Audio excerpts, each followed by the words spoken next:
But yeah, seems good.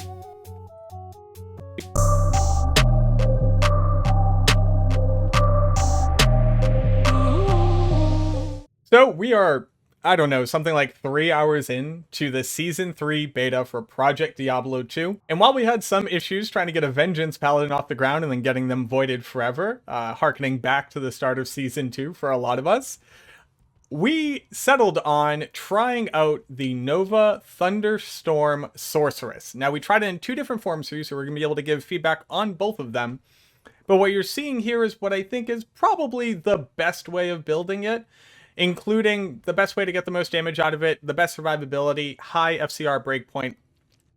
So first, let's just start off with the breakpoints that we have. Oh, hold on. Thank you, Thunderstorm. Let's go ahead and start off with the breakpoints that we have and the numbers that we have on our first build, and then I'll show you the second build. So right now, we have 644 Elemental Mastery, 63 Elemental Pierce, and that is with no forms of Conviction currently available. We are at the 105 breakpoint. We are actually overstacked for a faster cast rate. For the gear that we're currently wearing, we're using a 2-socket Eschutas, no slams on it, but we put 2 random facets into it for lightning. We have a Griffin's with 3 sockets. It has life on it, and then 3 random facets as well. We have a 2-socket Skin of the Viper Magi with 2 random light facets. We're using Amara's, a 2-socket lidless with random facets, Sandstorm Trek, mostly for the hit recovery, but it's nice to have decent run walk and also a little bit of additional vitality.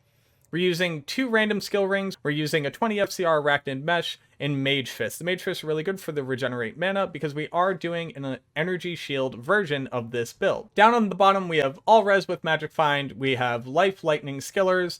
We have the new +2 skill Hellfire Torch, and we also have an Annihilus Charm. For our stats, we have just enough strength to be able to wear our gear.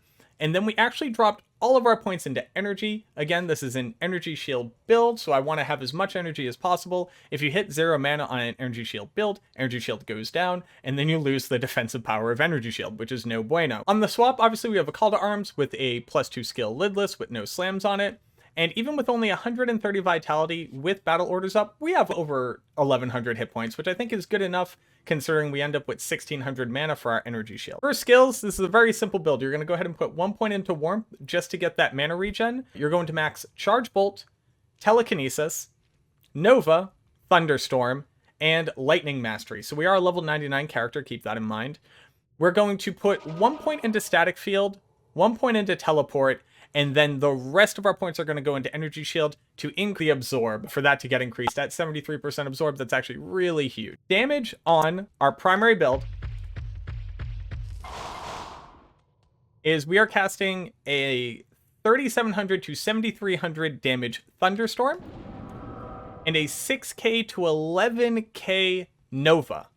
Something that a lot of people may not know is that Telekinesis is actually a very good damage source on this build for a single target, and our Telekinesis is doing 7 damage to 21,000 damage. So on average, this is doing more damage than Nova, so it's actually better to spam Telekinesis when you're fighting the boss, or if you're farming keys, you're fighting Izuel. And you want to use this because A, it does knockback, and B, it does have higher average damage. So it's really important to notice there. Our res is not maxed out, so this is just looking at what maximum damage would look like, and a budget version of the build, because this is a non-infinity version of the build. Our Mercenary is just wearing a bunch of good survivability gear, and then he's actually using an Insight. So what we're trying to show here is what the build would look like without infinity at all, so more of a, an early game starter version of it. Ignore the fact that we have a 3-socket Griffins and all the facets. I get that. It'll take off like 3k damage if you take those things off. But this is a Mercenary with Insight. We don't have Infinity available on any sources. And the build itself could be like drastically ramped up with slams, corruptions, better facets, better sockets, everything all over the place, right? But this is what your end game pre-Infinity Sorc is going to look like. Well, what does it look like with Infinity? That's right, boo-boo.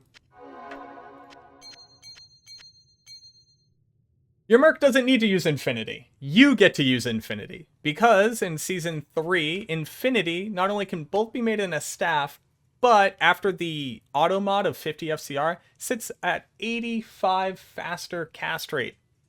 That's bananas. So what does this do to the build? We are going to lose a lot of plus to skill and a lot of facets, and we have to use 2 FCR pieces in addition to the Infinity for us to get up to the 200 FCR breakpoint. But what we are gaining is we are now at 86% elemental pierce before you take into consideration conviction. So your level 12 conviction is going to be chunking a huge amount of resistance off of the monster. And then on top of that, we also have static, which is going to be reducing their resistance by an additional 20%. In Season 3, enemies can actually be reduced below 0% resistance, and it works at half efficiency. So we're looking more like vanilla, but actually stronger, where we can get to minus res, so we can actually increase the damage as opposed to just decrease their damage reduction. But also, it's at half efficiency, which is really, really strong. So the 200 FCR version of the build definitely feels a lot smoother. You don't get interrupted as much, and you can more quickly spam your Nova. So let me just do a quick little demonstration of that. So we start off spamming faster.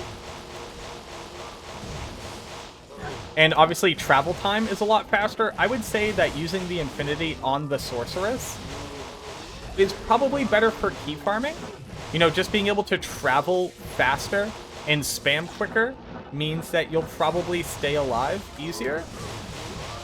But all in all, it's hard to say whether or not this feels better in a map setting. I definitely feel less safe with the Infinity on the Sorceress. With the Infinity on the Sorceress, you definitely feel faster, no questions asked there.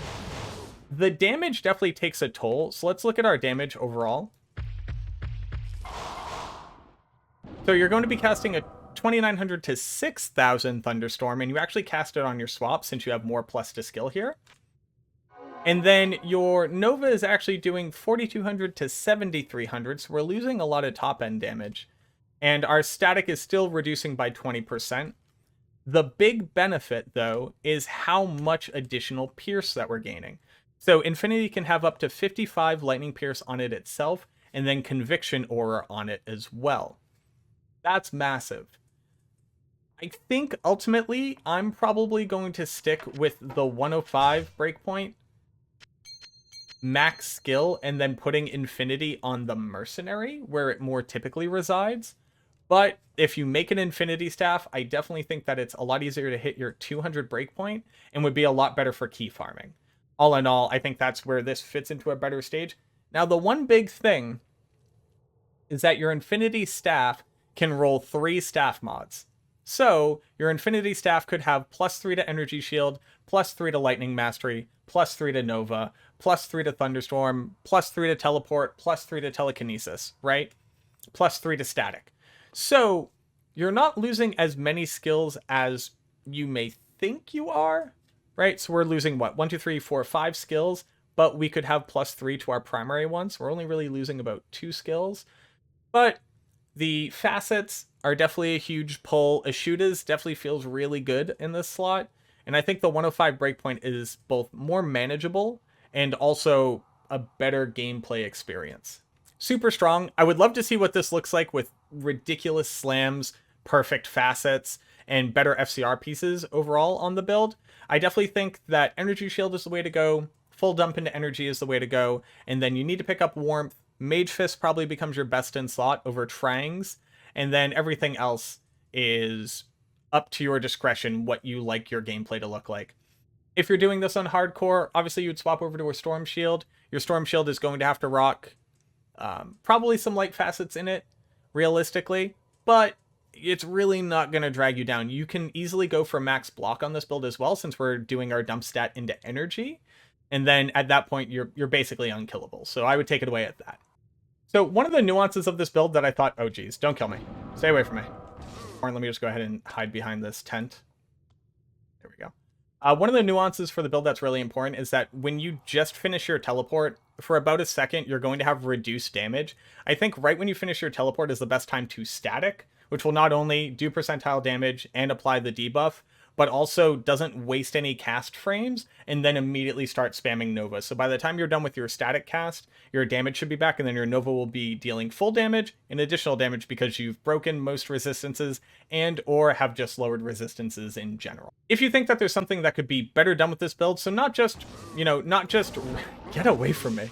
If you think that there's something that could be better on this build or a different itemization choice, and I don't mean just random slams and better facets and all of that, but if you think that there's something that I missed or if there's something better, please let me know either down in the comments below or hit up the stream. We're going to be showing the beta testing all throughout the week. So show up in stream, come give me your thoughts. I'd love to test out other things. I'll leave the character here. I won't gut them so that they'll be there for you. And I look forward to seeing you in the next video. Have a good one.